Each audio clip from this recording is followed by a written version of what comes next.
नमस्कार दर्शक बंधु, आज आम सत्यपथरे शुणा माणबसार महत्व। माणबसार महत्व टंका पैसा गुरा गदा हम से माणबसा कराए।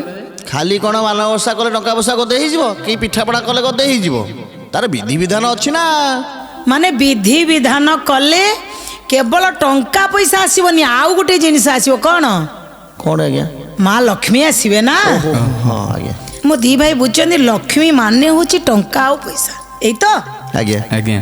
किंतु दर्शक बंधु ये जो माण आम बसौं ओडिशा रे, ये ओडियार जो संस्कृति जो परंपरा जो तार ऐतिह्य सब रही कला संस्कृतिर गंताघर अच्छी ओडिशा। ये ओडिशा भूई भितर आम माण बसाती मार्गशीर मास आसीगले पूरा समस्त मुंड भितर आसी जाए चल चंचल धराधाम माँ लक्ष्मी आगमन। किंतु ये माण बसा पचरे महत्व कौन अच्छी, कहीं आम बसैबा माण। दी जन मोर भाई कहले केवल टंका पाइबा आज्ञा चाकरी गले तो टंका मिल ताले माण बसैबा कहीं। आज रही ये अति सुंदर कथार शंका को आम उठेबा, निश्चित रूपे शुणा। ता पूर्व आसुना से माँ पाखरे आज जहाँ आम आसी कहवाई तांको टे नमन बंदन करदेवा। ये नमो सागर दुलणी पद्मालया, नमो सागर दुलणी पद्मालया, नमो सागर दुलणी पद्मालया, नमो सागर दुलणी पद्मालया। 56 कोटी जीवंक पड़ी दात्री अटू मात, 56 कोटी जीवंक पड़ी दात्री अटू मात। सारा जगतर तू ही जैसा। नमो सागर दुलणी पद्मालया, नमो सागर दुलणी पद्मालया। सत्य पथे धर्म पथे गेनी जाओ माँ मते, सत्य पथे धर्म पथे घेनी जावा मते।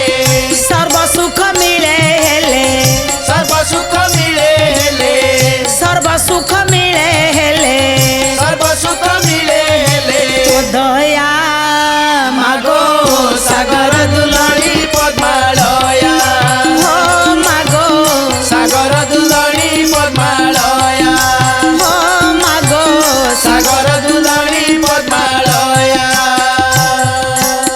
तारी दया हेले ए जगत रे सबु किछि 56 कोटी जीव जंतुकर जिए भी रही 56 कोटी जीव तांकर भरण पोषण माने तांकर पड़ी दात्री रूपरे माँ। आज आमे शुणा जे मार्गशीर मास आसीगले ये मार्गशीर मासर गुरुवार को एते प्राधान्य कहीं दि किए से व्यक्तित्व जहाँ भितर चिंता थिला मार्गशीर मास आसीगले ओडिया मानक मुंड भितर गोटे आध्यात्मिक चिंतन आसीबो। 1472 रु नहीं 1482 ख्रीष्टाब्द भितर पुरी जिलार कोणार्क पाखर गोप बिली गोटे अंचल अच्छी। से अंचल रे गोटे येरबंग नामक गोटे ग्राम, से ग्राम रे जन्म ग्रहण करती जड़े दिव्य पुरुष जहाँकर नाम होची जे पंचसखांक भितर श्रेष्ठ होचंदी बलराम दास। आज्ञा आज्ञा आउ तांकर बापांका ना थिला सोमनाथ महापात्र, माँकर ना थिला मोहामाया देवी। आज्ञा बापा नाम रे महापात्र सेठी पुणी मु सांगे सांगे आसूची बापा महापात्र। किंतु ये जे पंचसखा थिले बलराम दास जगन्नाथ दास ये समस्ते भगवान दासत्व स्वीकार करी समस्त निज नाम से अनुसार रखी आमे प्रभुंकर दास। बापा महापात्र थिले भी पुଅ रही दास। से बलराम दासंकर जन्म हो सारा पर भारी पांडित्य थिला संस्कृत रे, संस्कृत बढ़िया तांकर होउथिला। तथापि बापा माँकर शिक्षा सहित ए ओडिया जातिर जो परंपरा जो संस्कृति को बजाय रखी थिले। ଏ ମାଣବସା ଉପରେ ଅତି ସୁନ୍ଦର ଭାବରେ ମାଣବସାର ମହତ୍ଵକୁ ବୁଝେଇଛନ୍ତି। ସେ କହିଛନ୍ତି ଯେତେବେଳେ ସଂସାରରେ ମଣିଷ ସୃଷ୍ଟି ହେଇସାରିଲା ପରେ ଜୀବଜନ୍ତୁ ସୃଷ୍ଟି ହେଇଗଲେ 56 କୋଟି ଜୀବଜନ୍ତୁ ଏମାନେ ଖାଇବେ କ'ଣ, ରହିବେ କେମିତି? ଏ ସାରା ଜଗତର ସଚରାଚର ଜଗତର ମାଲିକାଣୀ କରାହେଲା, ଦାୟିତ୍ୱ ଦିଆହେଲା ସେଇ ପଡ଼ିଦାତ୍ରୀଙ୍କୁ। କିନ୍ତୁ ଯେଉଁ ସମୟର କଥା ସିଏ ଆଲୋଚନା କରିଛନ୍ତି, କହିଲେ ସେ ସମୟ ଭିତରେ ଲେଖା ହେଲା ମାଣବସାର ଗୁରୁବାର ଓଷାର ଲକ୍ଷ୍ମୀ ପୁରାଣ ଲେଖା ହେଲା। ଲେଖିଲା ବେଳେ ସେଇ ଲକ୍ଷ୍ମୀ ପୁରାଣ ଭିତରେ ଦର୍ଶକ ବନ୍ଧୁ ଆମେ ଭାବୁଛନ୍ତି ବଳରାମ ଦାସ ଲେଖିଲେ, କିନ୍ତୁ ଆକ୍ଚୁଆଲି ମଣିଷ ମନ ଭିତରେ ବା ଏଇ ଯେଉଁ ବିଚାର ଭିତରେ ଭଗବାନ ଯଦି ନଥାନ୍ତେ ସିଏ ବି ଲେଖିଥାନ୍ତେ, କିନ୍ତୁ ଭଗବାନ ତାଙ୍କ ଦ୍ୱାରା କୁହା କରିଛନ୍ତି। ଆମେ ଯାହାକୁ ଦେଖି ଯାଇଛନ୍ତି ପଞ୍ଚସଖାଙ୍କ ଭିତରେ ଏ ସମସ୍ତେ ଭଗବାନଙ୍କର ଗୋଟିଏ ଗୋଟିଏ ମାନେ ଦିବ୍ୟ ବିଭୂତି। ଏମାନେ ଏ ବିଭୂତିଙ୍କ ଭିତରେ ଭଗବାନ ତାଙ୍କ ମୁଣ୍ଡ ଭିତରେ ଆସି କହା କରାଇଲେ ଏଇଆ ଏଇଆ କହ। ସେତେବେଳ ସଂସ୍କୃତି ପରମ୍ପରାକୁ ନେଇ କ'ଣ କ'ଣ ଓଡ଼ିଶାରେ ରହିବା ଉଚିତ, ସେତେବେଳେ ଭାରି ଜାତି ପ୍ରଥା ଉପରେ ବହୁତ ଥିଲା।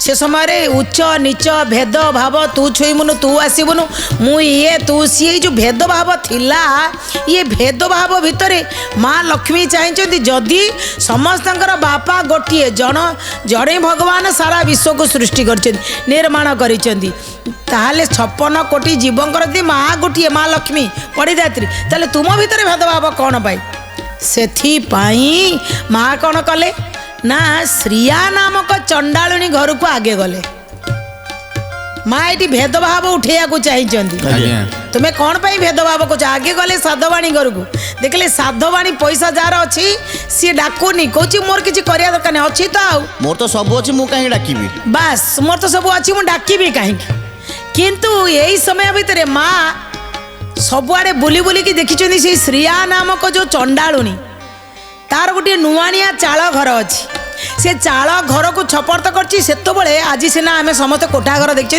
से माटी घर था सुंदर भाव में लिपुले ताको लिपिकी सुंदर झोटी आंकी आउ परिष्कार परिच्छन्नता करिथिला ता सहित सी झोटी सुंदर भाव में पकईले माँ ता घर को गले ता घर को गले बोली बड़ प्रभु मना कले कहीं ए हाड़ी घरे थीब लक्ष्मी थीब पाण घरे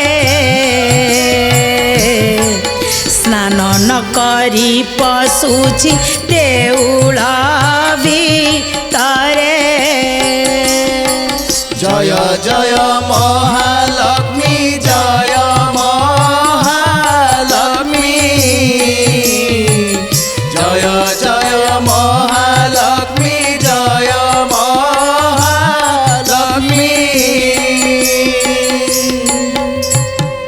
कहले जदि जो घर को जाऊँगी किंतु स्नान करू नहीं देउल भीतर को पहुँची आम दी भाई की सी बिटाल करोची तू मना करे कालिया तू जगा ताकू मना करे सी आउ देउल को आसबनी बाहरी जाऊ सी कहले जाति प्रथा को नहीं बड़ ठाकुर कहले बड़ ठाकुर हेले सान ठाकुरंकर बड़ भाई कहबो माने सान भाई मानिबो आज्ञा महाप्रभु जी समस्त जगतर नाथ सी कि बड़ भाई की सम्मान दौरान कहीं ना सारा जगतर बड़ भाई की सम्मान देवा उचित किंतु आज्ञा माणवसा गुरुवार कर तो से छुआ छुटी भेदभाव रखुंट रखा कथा नुह बोली तो सेटा माणवसार महत्व कहूँ आगु को आज्ञा तेणु जितेबले बड़ भाई कथा मानिकी कहले बड़ भाई कहते माने तमें जीव पलैब पलई गले दुई भाई की से अभिशाप देकर गले मते जदि प्रभु तुम्हें न खोज ताले कली जुगरे नर को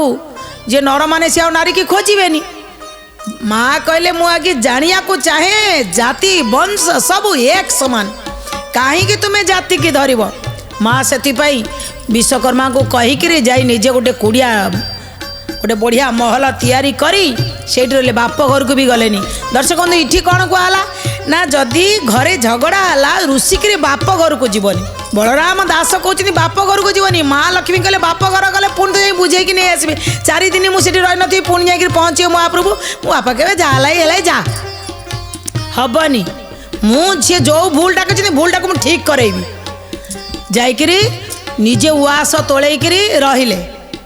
ମହାପ୍ରଭୁ ଦୁଇ ଜଣ ଯାକ ଦୁଇ ଭାଇକି ଭିକ ମଗା କରେଇଲେ। କରେଇ କରି ଲାଷ୍ଟରେ ଯାଇକିରି ପହଞ୍ଚିଲେ। ପହଞ୍ଚି ସାରିଲା ପରେ କେତେ କଥା ଆଜ୍ଞା ତା ଭିତରେ ଅଛି। ଶେଷରେ ତାଙ୍କୁ କ'ଣ କରେଇ କହିଲେ, ଯେତେବେଳେ ମହାପ୍ରଭୁ ଯାଉଛନ୍ତି ଆଉ ଖାଦ୍ୟ ରାନ୍ଧିବା ପାଇଁ ଆମେ ନିଜ ହାତରେ ରାନ୍ଧି ଖାଇବୁ। ମା ତଥାପି ଦେଖୁଛନ୍ତି, ତଥାପି ଆଙ୍କର ଯାଇନି ଅହଙ୍କାର, ହାତରେ ରାନ୍ଧିକିରି ଖାଇବେ। ଆହୁରି ଅଗ୍ନିଦେବଙ୍କୁ କହିଲେ ଜଣକୁ ଭୁଲକୁ ଠିକ୍ କରିବାକୁ ହେଲେ ତାକୁ କି ପନିଶମେଣ୍ଟ ଦେବା ଦରକାର। ବଡ଼ ବି ଭୁଲ କଲେ ବଡ଼ ଭୁଲଟା ଭୁଲ, ବଡ଼ କାହିଁ ଭୁଲ କରିଛନ୍ତି। ଶେଷରେ ସେ ସମୟରେ କହୁଛନ୍ତି ଭାଇ ବୋଉ ଦେଢ଼ଶୁର ଗୋଟେ ଡିଷ୍ଟାନ୍ସ ଥିଲା। ଯେତେବେଳେ ଖାଇସାରିଲେ ଆଉ ନିଜ ଚଣ୍ଡାଳୁଣୀ ଘରେ ଖାଇସାରିଲା ପରେ ଭୁଲ ମାଗିଲେ। ବଡ଼ ଭାଇ କ'ଣ ଯିବ ଭାଇ ବୋଉକୁ ଭୁଲ ମାଗିବ? ଦେଢ଼ଶୁର କହିଲେ ଜଗାରେ କହ, ଆମେ ଭୁଲ କଲେ ବୋଲି ତୁ ଯାଇକିରି କହ, ହେଲେ ଆମେ କହୁଛୁ ସିଏ ଆସନ୍ତୁ। ଏବେ ଆସିଲେ, ଯିବା ପୂର୍ବରୁ ମୋର କଣ୍ଡିସନ୍। ମା କହିଲେ କ'ଣ କଣ୍ଡିସନ୍? ଏ ଚଣ୍ଡାଳୁ ବ୍ରାହ୍ମଣ ଯାଏ ଖୁଆ ଖୁଇ ହେବେ, ସମସ୍ତେ ଖାଇଣ ହସ୍ତ ଜଳେ ନ ଧୋଇବେ। ଜୟ ଜୟ ମହାଲକ୍ଷ୍ମୀ ଜୟ ମହାଲକ୍ଷ୍ମୀ ଜୟ ଜୟ ମହାଲକ୍ଷ୍ମୀ ଜୟ ମହାଲକ୍ଷ୍ମୀ। ହାଡ଼ିର ହସ୍ତୁ ବ୍ରାହ୍ମଣ ଛଡ଼ାଇ ଖାଇବେ, ବ୍ରାହ୍ମଣେ ଖାଇ ହସ୍ତକୁ ମୁଣ୍ଡରେ ପୋଛିବେ। ଜୟ ଜୟ ମହାଲକ୍ଷ୍ମୀ ଜୟ ମହାଲକ୍ଷ୍ମୀ ଜୟ ଜୟ ମହାଲକ୍ଷ୍ମୀ ଜୟ ମହାଲକ୍ଷ୍ମୀ। କହିଦେଲେ ମୁଁ ଯିବା ପୂର୍ବରୁ କଣ୍ଡିସନ, ଏଠି ଚଣ୍ଡାଳୁ ବ୍ରାହ୍ମଣ ଯାଏ ଖୁଆ କହି ହେବେ, କେହି କାହାକୁ ଛୁଆଁ ଅଛୁଆଁ ଭେଦଭାବ ରହିବନି। ସମସ୍ତେ ଖାଇଣ ହାତେ ଜଳ ନ ଧୋଇବେ, ଜଳ ନ ଧୁଅନ୍ତୁ, ସମସ୍ତେ ମୁଣ୍ଡରେ ପୋଛାପୋଛି ହେବେ। ବଡ଼ ଦେଉଳ ପାଖରେ ଅଇଁଠାରେ ବି ବ୍ରାହ୍ମଣେ ମାନେ ହାଡ଼ିର ହସ୍ତରୁ ବ୍ରାହ୍ମଣ ଛଡ଼େଇକିରି ଖାଇବ। ସେଠି କେହି କାହାକୁ ପଚାରିବେ ତୁ କି ଜାତି ଆଇଛୁ, କିଛି କେହି ପଚାରିବେନି। ଛଡ଼େଇକିରି ଖାଇବେ, ବ୍ରାହ୍ମଣେ ଖାଇକିରି ହାତକୁ ମୁଣ୍ଡରେ ପୋଛିବେ। ତାହେଲେ ତ ମୁଣ୍ଡ ଅସନା ହେଇଯିବ ଆଜ୍ଞା। ମୁଣ୍ଡ ଅସନା ହେଇଗଲେ ବି ମା କହୁଛନ୍ତି ସେଇ ଅଇଁଟା ହେଇଥିଲେ ବି ମୁଁ ଯଦି ମନ୍ଦିରକୁ ଯିବି ତାହେଲେ ସତ୍ୟକର ମୁଁ ଯିବି। ଆଚ୍ଛା ଆଚ୍ଛା, ଦି ଠାକୁର ମାନିଗଲେ, ହଉ ଚାଲ। ତାପରେ ମା ଆସିଲେ। ଆମେ କେବଳ ମାଣ ବସେଇ ଦେଉଛନ୍ତି, ଭାବୁଛନ୍ତି ବୋଧେ ଏଇ ମାଣବସା ଭିତରେ ଯେବେଠାରୁ ଆଜ୍ଞା ରହି ଆସିଲାଣି କେତେ ଆମ ଜୀବନର ଆଚାର ବିଚାର ଚାଲିଚଳଣି ସବୁକିଛି ମାଣବସା ଭିତରେ ଅଛି। ଏଇ କଥା ଜଣାଇବା ପାଇଁ ମା ଲକ୍ଷ୍ମୀ କହୁଛନ୍ତି ମୁଁ ଯେତେବେଳେ ବୈକୁଣ୍ଠରେ ରହିବି ସେତେବେଳେ ମୁଁ ମହାଲକ୍ଷ୍ମୀ, ସ୍ୱର୍ଗରେ ସ୍ୱର୍ଗ ଲକ୍ଷ୍ମୀ, ଯେତେବେଳେ ପାତାଳକୁ ଯିବି ପାତାଳ ଲକ୍ଷ୍ମୀ, ଯେତେବେଳେ ମୁଁ ମର୍ତ୍ତ୍ୟକୁ ଯିବି ସେତେବେଳେ ମୁଁ ରାଜଲକ୍ଷ୍ମୀ। ଆଜ୍ଞା, କିନ୍ତୁ ଯେତେବେଳେ ପ୍ରତ୍ୟେକ ଗୃହକୁ ମୁଁ ଯିବି ସେଇଠି ହେଉଛି ଗୃହଲକ୍ଷ୍ମୀ। ଆଚ୍ଛା ଆଚ୍ଛା। କିନ୍ତୁ ଗୃହଲକ୍ଷ୍ମୀର ଆଚାର ବ୍ୟବହାର କ'ଣ ହେଲେ ମୁଁ ସେଠି ଯିବି? ସ୍ୱର୍ଗରେ କି ବୈକୁଣ୍ଠରେ ସେମିତି କିଛି ଟଣା ଉଟରା ଘିଚା ଘିଚି ଛଡ଼ା ଛଡ଼ି କଳି ଝଗଡ଼ା ଏଗୁଡ଼ା ସବୁ କିଛି ନାହିଁ। କିନ୍ତୁ ପାତାଳରେ ଅଛି ଟିକେ, ଆଉ ମର୍ତ୍ତ୍ୟରେ ତ ବେଶୀ ଅଛି। ଆଉ ଏଇ ମର୍ତ୍ତ୍ୟପୁର ପାଇଁ ଏଗୁଡ଼ା ସବୁ ନିୟମ କାନୁନ ବାହାରି କର। ସେଇଥିପାଇଁ ନିୟମ କାନୁନ ବାହାରିଲା। ପ୍ରଥମେ କହିଲେ ଜାତି ଅଜାତି ଭେଦଭାବ ଉଚ୍ଚ ନିଚ ଭେଦଭାବକୁ ଉଠେଇବାକୁ ପଡ଼ିବ। ଆଉ କ'ଣ କହିଲେ? କହିଲେ ନାରୀ ସଶକ୍ତିକରଣ। ସେତେବେଳେ ନାରୀକି ପୁରା ହାତେ ଓଢ଼ଣା ପକା, ଘର ଭିତରେ ରହିବୁ, ଚୁଲି ଚୌକା କରିବୁ। 15 ଖ୍ରୀଷ୍ଟାବ୍ଦ ସମୟରେ ଏଗୁଡ଼ା ବେଶୀ ଚାଲିଥିଲା। ସେଥିପାଇଁ ମା ପ୍ରଥମେ କ'ଣ କଲେ? ଆଗେ ପ୍ରଭୁଙ୍କୁ କହିଲେ ମୁଁ ଟିକେ ନଗର ବୁଲିବାକୁ ଯିବି। କିନ୍ତୁ ବଡ଼ ଠାକୁର ଯେତେବେଳେ ରାଗିକିରି କହିଦେଲେ, ମା ସେତେବେଳେ କ'ଣ କଲେ ଦେଖନ୍ତୁ, ବାହାରି କରିଦେଲେ। ଏଠି ମା ବି କହୁଛନ୍ତି ଯଦି ଗୋଟେ ନାରୀ ପାଖରୁ ପୁରୁଷକୁ ସେ କହିବ ତା ମନ ଇଚ୍ଛା, ସେତେବେଳେ ପୁରୁଷ ପ୍ରଧାନ ଇଏ ଦେଶ ଭିତରେ ଯଦି ଗୋଟେ ନାରୀ ଆଗକୁ ଯାଉଛି ସାଙ୍ଗେ ସାଙ୍ଗେ ପୁରୁଷ କହିବ ତୁ କାହାକୁ କହିକି ଯାଇଥିଲୁ? ମୁଁ କିନ୍ତୁ ସ୍ୱାମୀକି କହିଥିଲି। ଦେଢ଼ଶୁର କହିଲେ କାହିଁକି ସିଏ ଯାଇଥିଲା, ସେ ପଳେଇ ଯାଉ। ପ୍ରଭୁ କହିଲେ ତୁ ପଳା ପଳା, ତୁ ଆଉ ରହିବୁନୁ। ପ୍ରଭୁଙ୍କ କଥାକୁ ମା କ'ଣ କହିଲେ? କହିଲେ ଯଦି ତମେ ମୋ ହାତ ଧରିଥିଲ କିନ୍ତୁ ମୋତେ ବାହାରି କରିଦେଲ, ମୋ ଅଭିଶାପ ବି ତମଠେଇ ବଢ଼ିବ। ମା କ'ଣ ଅଭିଶାପ ଦେଲେ? ଏ ସତେ ଯେବେ ଚନ୍ଦ୍ର ସୂର୍ଯ୍ୟ ହୁଅନ୍ତି ଆତ ଜାତ, ତୁମ୍ଭକୁ ଅନନ ମିଳୁ ଆହେ ଜଗନ୍ନାଥ। ଜୟ ଜୟ ମହାଲକ୍ଷ୍ମୀ ଜୟ ମହାଲକ୍ଷ୍ମୀ ଜୟ ଜୟ ମହାଲକ୍ଷ୍ମୀ ଜୟ ମହାଲକ୍ଷ୍ମୀ। 12 ବର୍ଷ ଯାଏ ତୁମେ ଦରିଦ୍ର ହୋଇବ, ନେତ୍ର ଜଳ ଯେ ତୁମ୍ଭକୁ ନ ମିଳିବ। ଜୟ ଜୟ ମହାଲକ୍ଷ୍ମୀ ଜୟ ମହାଲକ୍ଷ୍ମୀ ଜୟ ଜୟ ମହାଲକ୍ଷ୍ମୀ ଜୟ ମହାଲକ୍ଷ୍ମୀ। କହିଲେ ତମେ ଯଦି ମତେ ଘରୁ ବାହାରି କରିଦେବ ମୁଁ ନାରୀଟା ବୋଲି ଚୁପଚାପ ଯାଇ ମୋ ବାପ ଘରେ ରହିବି। ମୁଁ ଅଭିଶାପ ଦେବି। ଯୋଉ ପୁରୁଷ ତା ନାରୀ କି ଘରୁ ବିଦା କରିଦେବ ସେ ଜୀବନରେ କୋଉଥିରେ ଖାଇବାକୁ ପାଇବନି, ଭିକାରୀ ହେବା ଦରକାର। ତା ପାଖରେ ଧନରତ୍ନ ରହିବନି। ସିଏ ଯେମିତି ବାରମ୍ବାର ଭାବିବ ତା ସ୍ତ୍ରୀ କି ମନ ପକେଇବ ଯଦି ସତରେ ଚନ୍ଦ୍ର ଆଉ ସୂର୍ଯ୍ୟ ଆତଜାତ ହେଉଛନ୍ତି ତାହେଲେ ମୋ ଅଭିଶାପ ନିଶ୍ଚିତ ଫଳିବ। ମୁଁ ଯଦି ପତିବ୍ରତା ସତୀ ମୋର ଅଭିଶାପ ଫଳିବ। ତମକୁ 12 ବର୍ଷ ପର୍ଯ୍ୟନ୍ତ ଖାଇବା ପିଇବାକୁ କିଛି ମିଳିବନି। ମୁଇଁ ଚଣ୍ଡାଳୁଣି ଯଦି ଟେକିଦେବି ଅନ ଭୋଜନ କରିବ ତେବେ କାଳିୟ ଗଞ୍ଜନ। ଏ ଚଣ୍ଡାଳୁଣି ଯେଉଁଦିନ ଦବ ଯାଇ ସେଇଦିନ ଖାଇବ, ନହେଲେ ତା ପୂର୍ବରୁ ତମକୁ କେହି ଖାଇବାକୁ ଦେବେନି। ମା ଅଭିଶାପ ଦେଇଦେଲେ ପ୍ରଭୁଙ୍କ ଉପରେ ବି ଫଳିଗଲା। ତାକୁ ମଧ୍ୟ ମା ଦୁନିଆକୁ ଜଣେଇବାକୁ ଚାହିଁଥିଲେ। ଆଉ କ'ଣ ଜଣେଇବାକୁ ଚାହିଁଥିଲେ ନା ମାନବୀୟ ମୂଲ୍ୟବୋଧ। ଏ ମାନବୀୟ ମୂଲ୍ୟବୋଧ ଭିତରେ ସେତେବେଳେ କ'ଣ ହେଉଥିଲା ନା ହଳ ଲଙ୍ଗଳରେ କାମ କରାଯାଉଥିଲା, ଚାଷ କରାଯାଉଥିଲା। ଯେତେବେଳେ ବଳଦଟା ଚାଷ କରିବ ତ ରେଷ୍ଟ ନେବା ଦରକାର ନା ନାହିଁ, ତାକୁ ରେଷ୍ଟ ମିଳୁନଥିଲା। ସେଥିପାଇଁ ମା ତାଙ୍କ ଭିତରେ କୁହା କରିଲେ ବଳରାମ ଦାସଙ୍କୁ କ'ଣ କହିଲେ, କହିଲେ ଅମାବାସ୍ୟା ସଂକ୍ରାନ୍ତିରେ ବୁଲାଏ ଯେ ହଳ ଏଇ ଦିନ ମାନଙ୍କରେ ଘେନଇ ତୈଳ। ଜୟ ଜୟ ମହାଲକ୍ଷ୍ମୀ ଜୟ ମହାଲକ୍ଷ୍ମୀ ଜୟ ଜୟ ମହାଲକ୍ଷ୍ମୀ ଜୟ ମହାଲକ୍ଷ୍ମୀ। ସଭାରେ ବସିଣ ଦେବା ନବ ମିଛ କହି ଆଳସ୍ୟ ପାଦନ ଧୋଇ ଯେ ବୁଞ୍ଜି ବସଇ। ଜୟ ଜୟ ମହାଲକ୍ଷ୍ମୀ ଜୟ ମହାଲକ୍ଷ୍ମୀ ଜୟ ଜୟ ମହାଲକ୍ଷ୍ମୀ ଜୟ ମହାଲକ୍ଷ୍ମୀ। କହିଲେ ଯଦି ଗୁରୁବାରେ ସଂକ୍ରାନ୍ତି ଅମାବାସ୍ୟା ଏ ଦିନମାନଙ୍କୁ ଟିକେ ଗୋଟେ କଲେ ରେଷ୍ଟ ଦେଇଦେବା। ସଂକ୍ରାନ୍ତି ଅମାବାସ୍ୟା ଏ 2 ଦିନ ହେଲେ ବଳଦ ଟିକେ ରେଷ୍ଟ ନିଅନ୍ତୁ। ତେଣୁ ସିଏ ସେତେବେଳେ କହିଲେ ଗୁରୁବାର ମାନେ ସଂକ୍ରାନ୍ତି ଆଉ ଅମାବାସ୍ୟାରେ ହଳ କରାଯିବନି। ଚନ୍ଦ୍ରକ୍ଷୟ ହଳ ନିଷେଧ ଲେଖିଦେଲେ। ଆହୁରି ନା ଗୁରୁବାରେ ସଂକ୍ରାନ୍ତି ଅମାବାସ୍ୟା ଦିନ ରଜନୀରେ ସ୍ତ୍ରୀ ପୁରୁଷ କଲେକ ଭୋଜନ। ସବୁଦିନ ଯଦି ଖାଲି ଖାଉଥିବେ ତାହେଲେ ଗୋଟେ କଳକୁ ତ ରେଷ୍ଟ ଦରକାର। ମଣିଷ ତ ସବୁବେଳେ ଖାଇଲା, ତାକୁ ଗୁରୁବାରେ ସଂକ୍ରାନ୍ତି ଅମାବାସ୍ୟା କିଛି ନହେଲେ ପେଟଟା ଟିକେ ରେଷ୍ଟ ମିଳୁ। ଆଉ ଦାମ୍ପତ୍ୟ ଜୀବନରେ ଯେତେବେଳେ ଆରମ୍ଭ ହେଇଛି ଜୀବନରେ କିଛି ତ ଗୋଟେ ବ୍ରେକ୍ ରଖିବେ। କହିଲେ ତାକୁ ଗୋଟେ ନିୟମ ଦେଇଦେଲେ। ଆଉ କ'ଣ କହିଲେ, ଲୋକମାନେ ଥଣ୍ଡା ଦିନ ନା ଶୀତ ଦିନ ସମସ୍ତେ କ'ଣ କରିବେ, ହେ କିଏ ଗୋଡ଼ ହାତ ଧୋଉଛି ବାହାରୁ ଯେତେ ଅପରିଷ୍କାର ଆସୁ ଆସି ଖାଇଦେବେ। ସେଥିପାଇଁ କହିଲେ ଯିଏ ଗୋଡ଼ ହାତ ନ ଧୋଇ ଖାଇବ ଲକ୍ଷ୍ମୀ ଛାଡ଼ିଯିବ। ଗୋଡ଼ ହାତ ଧୋଇକିରି ଖାଇବ।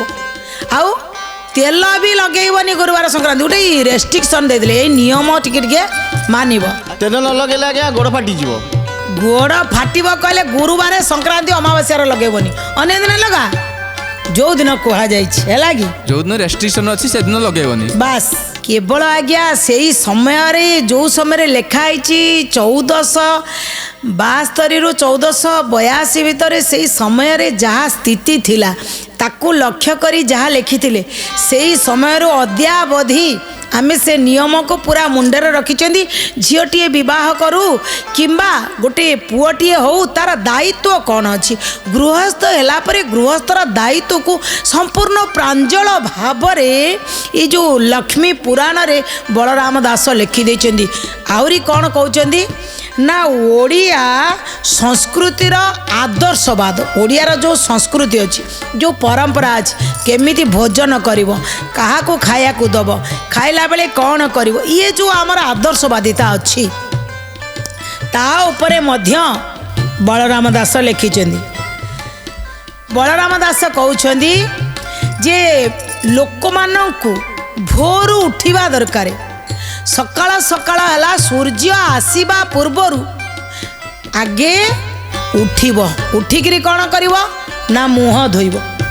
ଲୋକ ଅଧୁଆ ମୁହଁରେ ପାଟିରେ ଲାଗିଥିବ ଯାଇକିରି ପାଟି ଗନ୍ଧଉଥିବ ଆଉ କାହା ସହିତ କଥାବାର୍ତ୍ତା ହେବେ। ବଳରାମ ଦାସ ଷ୍ଟ୍ରିକ୍ଟ ଲେଖିଲେ କ'ଣ କଲେ, ଏ ସବୁ ମାସ ମାନଙ୍କରେ ମାର୍ଗଶିର ସାର ସେଦିନ ଉଷାରୁ ସେ ଛାଡ଼ି ତତ୍ପର।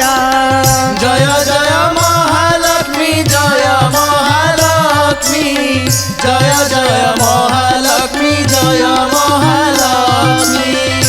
ସ୍ନାନ ସାରି ଗୃହେ ପଦ୍ମ ମଣ୍ଡଳ ଲେଖିବ ତହିଁ ପରେ ଧୋଇ ଏକ ଖଟୁଲି ରଖିବ।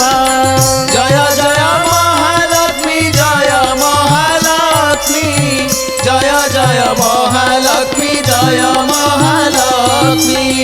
ସକାଳୁ ଉଠି ଯେ ଜନ ମୁଖ ଯେ ନ ଧୁଏ ତା ମୁଖ ଯେ ଜନ ଦେଖେ ତାର ଭଲ ନୁହେଁ। ଜୟ ଜୟ ମହାଲକ୍ଷ୍ମୀ ଜୟ ମହାଲକ୍ଷ୍ମୀ ଜୟ ଜୟ ମହାଲକ୍ଷ୍ମୀ ଜୟ ମହାଲକ୍ଷ୍ମୀ। କେଡ଼େ ସୁନ୍ଦର କଥା କହୁଛନ୍ତି। ମାର୍ଗଶିର ମାସକୁ ନେଇଯାଇଛନ୍ତି ସେଇଥିରେ କହୁଛନ୍ତି ସବୁ ମାସ ମାନଙ୍କରେ ମାର୍ଗଶିର ସାର ସେ ତ ତହିଁରେ ପଡ଼ାଇ ଯେଉଁ ଯେଉଁ ଗୁରୁବାର ସେ ପୁଣି କ'ଣ କହୁଛନ୍ତି ଯେ ମାର୍ଗଶିର ମାସର ଯେ ଶେଷ ଗୁରୁବାର ସେଦିନ ଭୋରୁ ଭୋରୁ ଉଠିକିରି ସ୍ନାନ କରିବ। କାହିଁକି ନା ସେ କଥା ଲେଖା ହେଇଛି ଚଣ୍ଡାଳୁଣୀ କରିଥିଲା, ଶ୍ରିୟା କରିଥିଲା, ସବୁ ନାରୀମାନେ କରିବ। ତା ମାନେ କ'ଣ କେବଳ ଗୁରୁବାର ଦିନ କରିଦେବ ତା ପରଦିନ 8ଟା ବେଳେ ଉଠିବ କି? ନା, ପୁରା ବା କହିଲେ ସବୁ ମାସ ମାନଙ୍କରେ ମାର୍ଗଶିର ସାର। ମାର୍ଗଶିର ମାସ ଯିଏ ସକାଳୁ ଉଠି ଗାଧେଇଥିବ, କାର୍ତ୍ତିକ ମାସରେ ସକାଳୁ ଉଠିଲା, ମାର୍ଗଶିର ମାସରେ ସକାଳୁ ଉଠିଲା, ଆଉ ମାର୍ଗଶିର ସରିଲେ ପୌଷ ମାଘ 2ଟା ଆଉ କାହିଁ ସକାଳୁ ଉଠିବନି? ଆଉ କ'ଣ କହୁଛନ୍ତି ସକାଳୁ ଉଠି ମୁହଁ ଧୋଇବ, ନହେଲେ କ'ଣ ସାଙ୍ଗେ ସାଙ୍ଗେ କହିଦେଲେ ଯିଏ ମୁହଁ ନ ଧୋଇବ ତା ମୁହଁ ଯଦି ଦେଖିଲା କିଏ ତାର ତ ଭଲ ନାହିଁ। ଲୋକ କି ଆଜି କାଶ ଅଧୁଆ ମୁହଁରେ ତାକୁ ଦେଖିଥିଲି, ଛି ଛି ଆଜି ଦିନଟା ମୋର ଭଲରେ କଟିଲାନି। କହୁଛନ୍ତି ତା ମୁହଁ ଦେଖିଲେ ପୁରା ଭଲ ନୁହଁ, ଲକ୍ଷ୍ମୀ ଛାଡ଼ି ପଳେଇବେ। ତେଣୁ ଗୋଟେ କ'ଣ ହେଲା ସକାଳୁ ସକାଳୁ ବୋହୁଟି ଆଇଲେ ଆଗେ ପାଣି ଲୋଟାଟିଏ ଥଉଥିଲା, ଘରୁ ଯିଏ ଲୋକ ଉଠୁଥିଲେ ଆଗେ ମୁହଁ ଧୋଉଥିଲେ। ଆଜିକାଲି ତ ସେ ଟିକେ ଫ୍ୟାସନ୍ ଉଠିଗଲା, ସେଇଟା ବି ଗୋଟେ ରଖୁଥିଲେ। ତାପରେ ପୁଣି ବଢ଼ିଆ କଥା କହୁଥିଲେ ଏ ରାତ୍ର ଶେଷେ ବାସି ସେ ଯେ କରେ ଶୟନ ଲକ୍ଷ୍ମୀ ତା ଗୃହକୁ ସଦା କରନ୍ତି ବର୍ଜନ।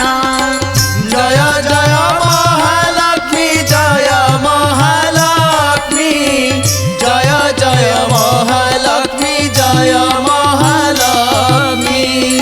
କହୁଥିଲେ ରାତ୍ର ସେଜେ ବାସି ସେଜେ ଶୟନ କରିବନି। ପୁରା ସେଇଠି ଏତେ ବଢ଼ିଆ କଥା ଲେଖି ଦେଉଥିଲେ। ତାର ମହତ୍ଵ ହେଲା ଓଡ଼ିଶାର ପରମ୍ପରା ସଂସ୍କୃତି କି ତାର ଆଦର୍ଶବାଦିତାକୁ ଲକ୍ଷ୍ୟ ରଖି, ନାରୀ ସଶକ୍ତିକରଣକୁ ଲକ୍ଷ୍ୟ ରଖି, ଜାତିଭେଦକୁ ଲକ୍ଷ୍ୟ ରଖି ମଣିଷ କ'ଣ କରିବା ଉଚିତ କ'ଣ ନ କରିବା ଉଚିତ, ଗୃହସ୍ଥର ଗୋଟିଏ ସୁନ୍ଦର ଜୀବନ ଯାପନ ପାଇଁ ଇଏ ମାଣବସା କରାଯାଇଥିଲା। କହିଲେ ଏଇ ବହିଟି ଯଦି ତମେ ସ୍ୱତନ୍ତ୍ର ଭାବରେ ମନ ରଖିଦେଲ, ଏଇ ଭିତରୁ ଯଦି ତମେ ଚାଲିଚଳନ ଜାଣିଗଲ, ତମେ ଗୋଟିଏ ସୁନ୍ଦର ଆଦର୍ଶ ଗୃହସ୍ଥ ହେଇପାରିବ। ଆଦର୍ଶ ଗୃହସ୍ଥ ହେବା ସହିତ ତୁମ ଜୀବନକୁ ଉତ୍ତମ ଶୈଳୀରେ ସଦ୍ ବିଚାର ସହିତ ତୁମେ ଆଗକୁ ଯାଇପାରିବ ଆଉ ମା ଲକ୍ଷ୍ମୀଙ୍କର କୃପା ଆଶୀର୍ବାଦ ପାଇପାରିବ। ଦର୍ଶକ ବନ୍ଧୁ, ମାଣବସା କେବଳ ଛୋଟିଆ ବହିଟା ନାହିଁ। ଯେଉଁ ମହାଲକ୍ଷ୍ମୀ ପୁରାଣ ନା, ସେ ପୁରାଣ ଭିତରେ ଆମ ଜୀବନର ବହୁତ କିଛି କଥା ଦେଇଛି। ଆମେ ଯଦି ତାକୁ ମାନିବା ଇଏ ମଣିଷ ଜୀବନ ଗୋଟେ ଧନ୍ୟ ଗୃହସ୍ଥ ଆଶ୍ରମରେ ପ୍ରବେଶ କରିବ ବା ଗୃହସ୍ଥ ଆଶ୍ରମରେ ଗଣା ହେବ। ଆପଣମାନେ ଏ ଲକ୍ଷ୍ମୀ ପୁରାଣକୁ ମାନନ୍ତୁ, ତା କଥା ଅନୁସାରେ କର୍ମ କରନ୍ତୁ, ଦେଖିବେ ଆପଣମାନେ ମଧ୍ୟ ଶାନ୍ତିରେ ସନ୍ତୋଷରେ ଏ ସଂସାରରେ ରହିପାରିବେ। ଏ କାମନାର ସହିତ ରହୁଛୁ। ନମସ୍କାର, ଜୟ ଜଗନ୍ନାଥ।